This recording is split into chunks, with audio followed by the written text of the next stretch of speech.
I took a break from practicing my guitar, and because sometimes it feels like when you're trying to, I don't know, wire stuff in your brain, wire. That's what they call it, what wires together inside your brain. So like when you try to do something,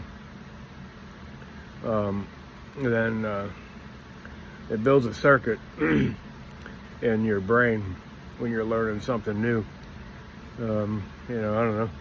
They say, example, some kind of motor skill. You have to learn to walk.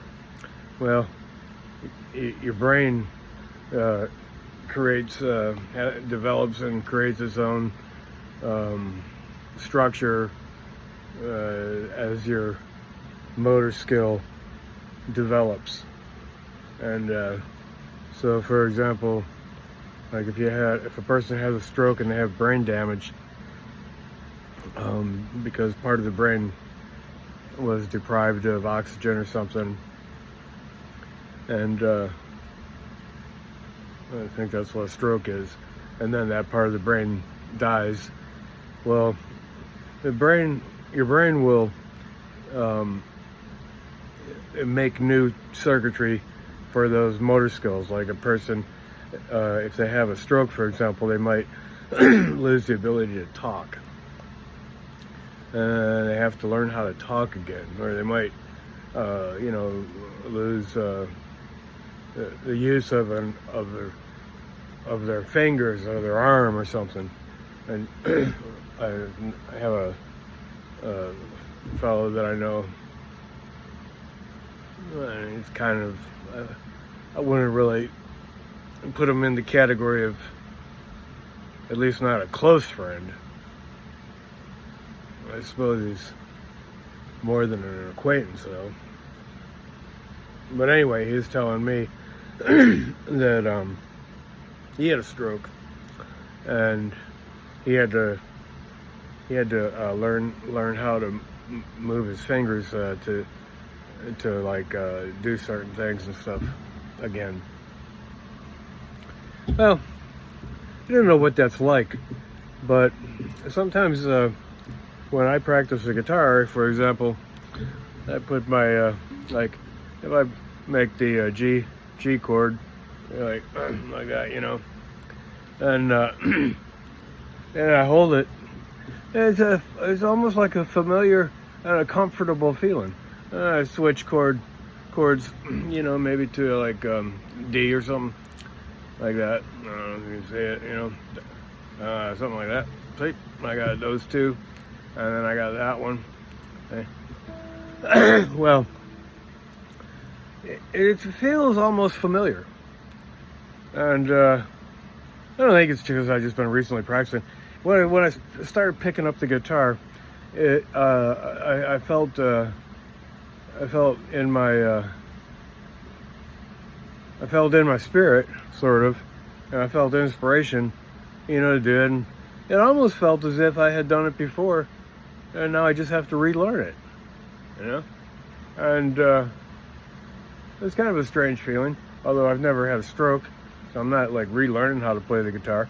But if I were to just, do some parallel processing, I'm thinking that maybe this is what it's like. Now, that makes me go a little bit further, because when we talk about imagination and consciousness and awareness, these concepts, they kind of all merge into sort of they all have to do with each other.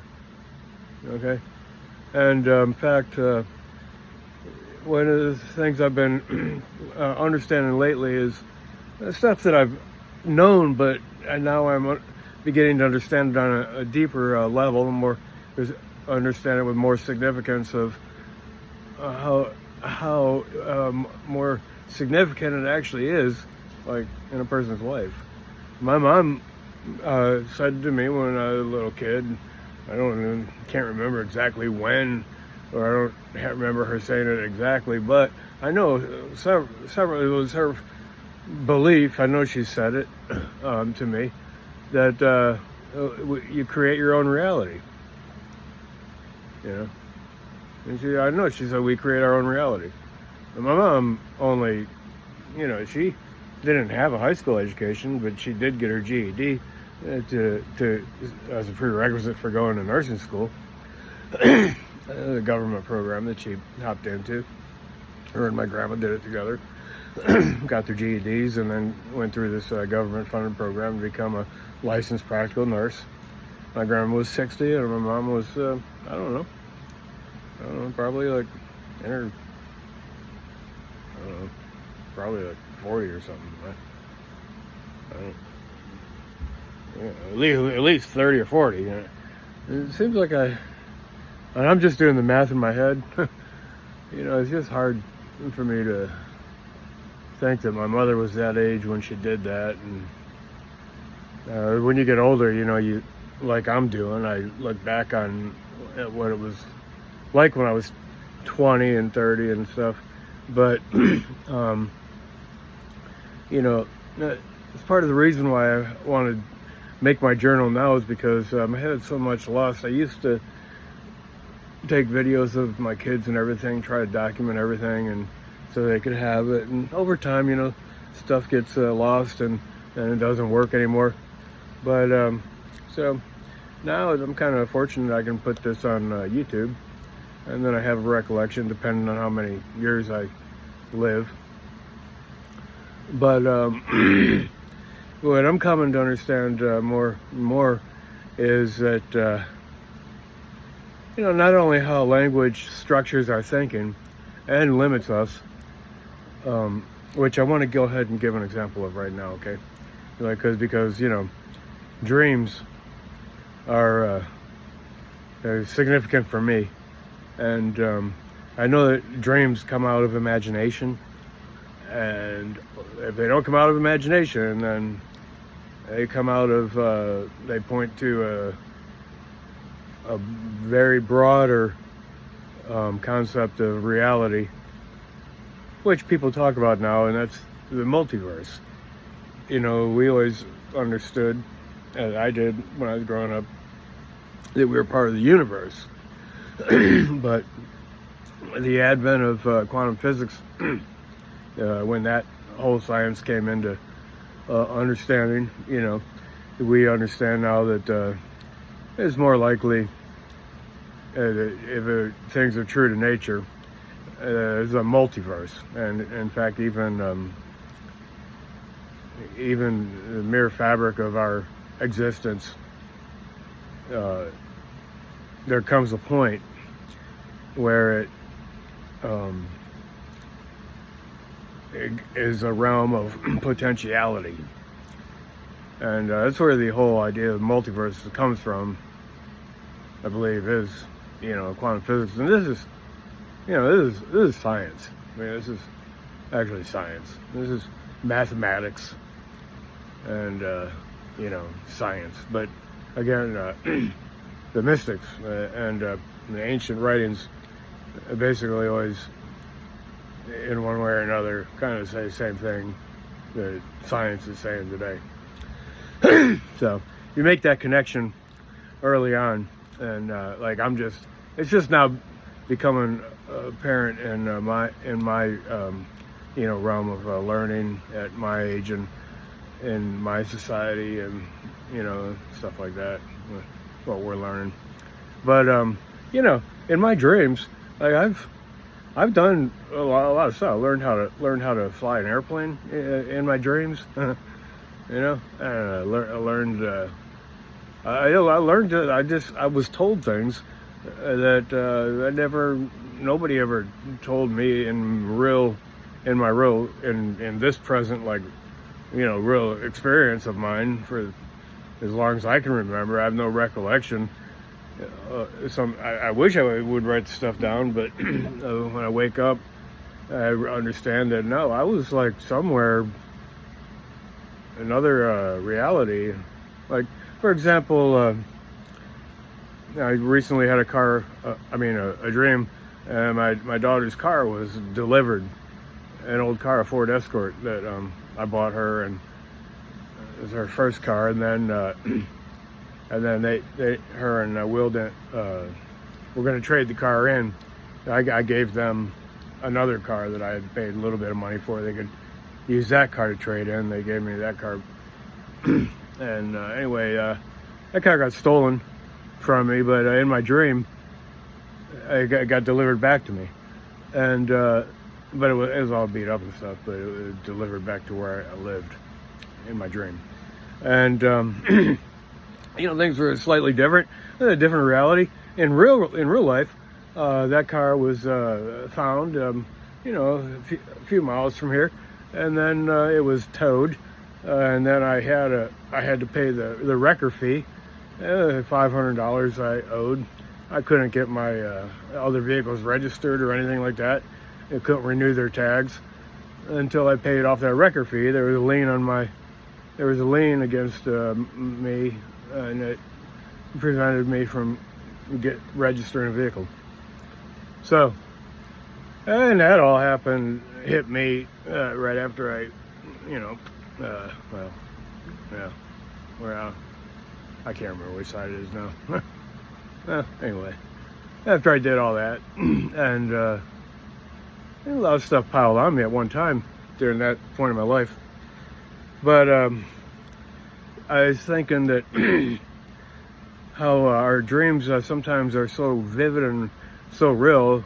And now what if you were told that you were never told that those were dreams? What if you were never told that? You never really had an idea of what a dream was, as opposed to your present reality of waking consciousness. Well, if you never learned that in language, then you would see both as one.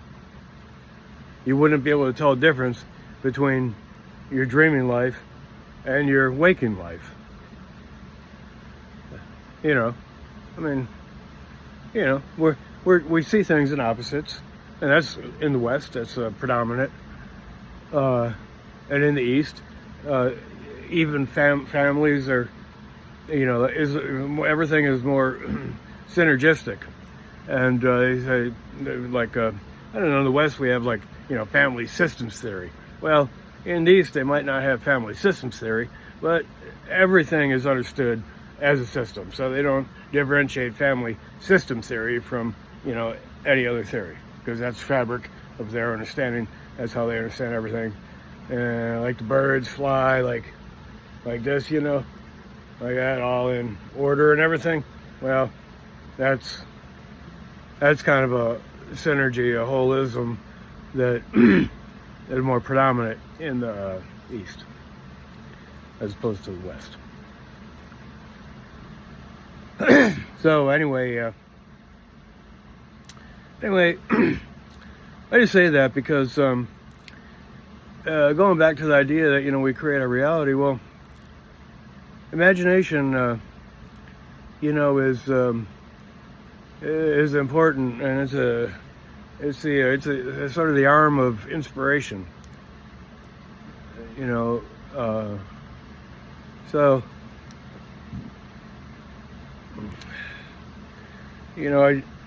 I do this. I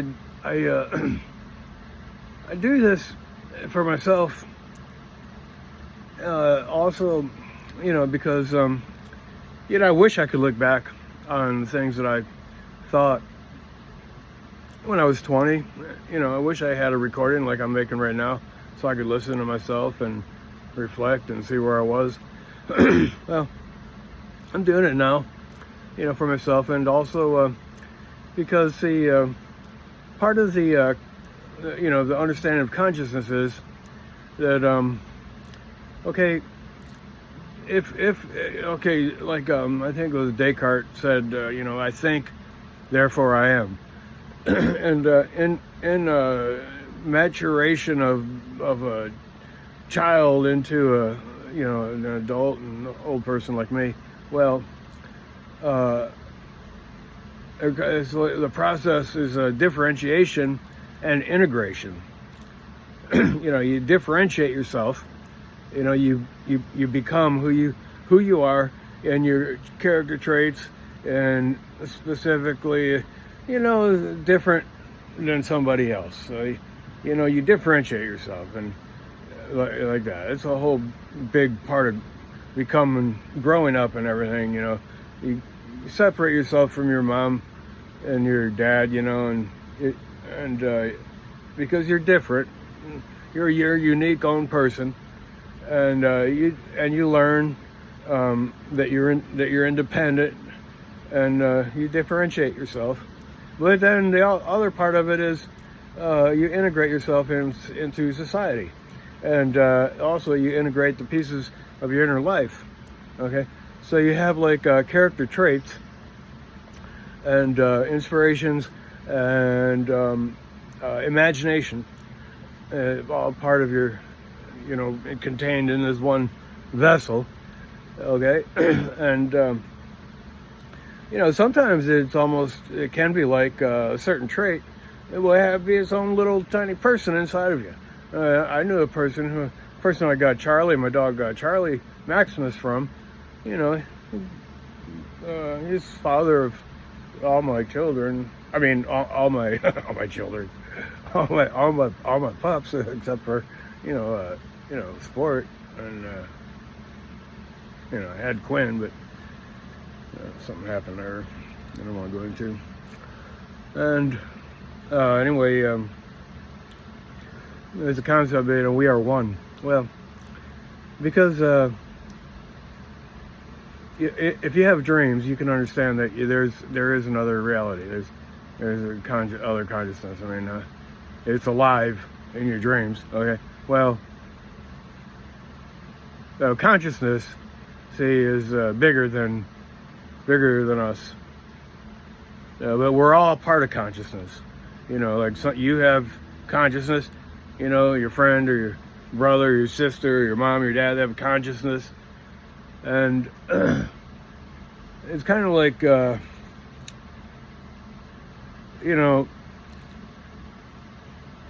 consciousness is going to be, it's going to be. It's before you, it's in you, it'll be after you, but you're part of it. We're all part of consciousness. And so, parts of consciousness, are kind of show us that there's a whole realm of possibilities. Sometimes when you have a dream, it's different in your dream than it is in the reality that you experience day to day. Your dreams, you find out are like another place that you go, but it's not as real as it is, when you're awake. At least when you're dreaming it is, that's for sure. And it seems like it is real sometimes when you awake. So that's what I'm saying. If nobody ever taught you that it was different, you might think it was the same. It's all part of one reality. That's what I'm saying. And so I just really explain that so that I can at least try to come to an understanding of my own self of what it is that I'm thinking and learning. And because they say that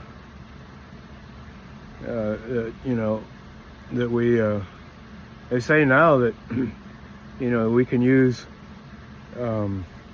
imagination and meditation to change consciousness, and when we change consciousness, then we change physical reality. You gotta understand that this is actually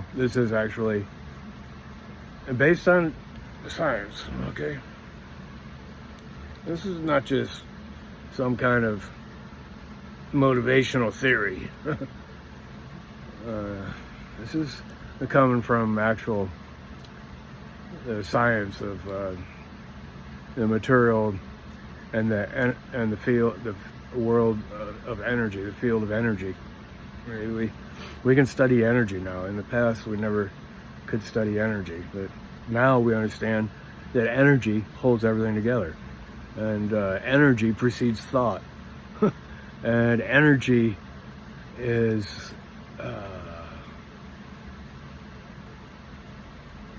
well, well, energy is really life. You could probably, those two words are probably synonymous. You could use them synonymously anyway. You know, one could point to the same thing as the other. If you say God, if you, in the Bible, it was ancients wrote, you know, one of the books that they put into the Bible when they, you know, gathered all the books together that they wanted to say was, you know, the holy books for the church. Well, and they picked them all out, and we have some of them in the Bible that we have. The Apocrypha is also part of the Catholic Bible, and but not part of the Protestant Bible, but the Catholics still have the Apocrypha. It's a little bit more, and other, you know, books that are not in the Protestant Bible. But getting sidetracked on that point of the ancient writings that we treasure and give regard to because of their profundity.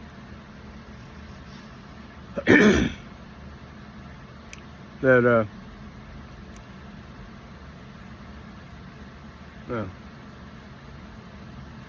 yeah, completely lost.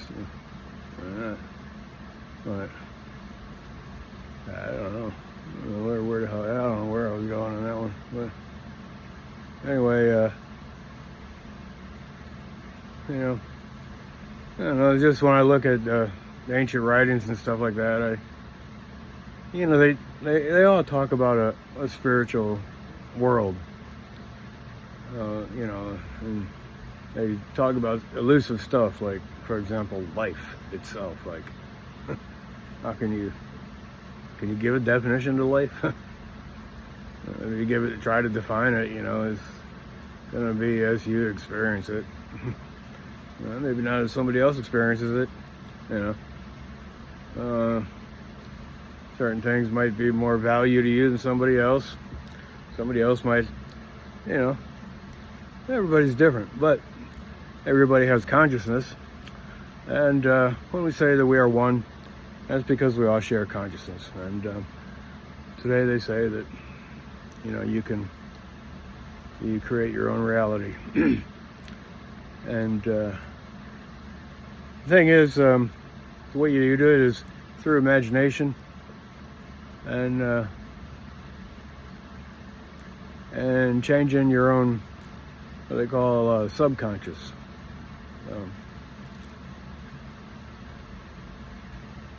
That's how you change reality. So anyway, I think I went around in a bunch of circles and really didn't say anything in particular. But I do feel that this is probably one of the most important things to actually think about, and that is the fact that, you know, like my mom said, you know, we create our own reality. All right.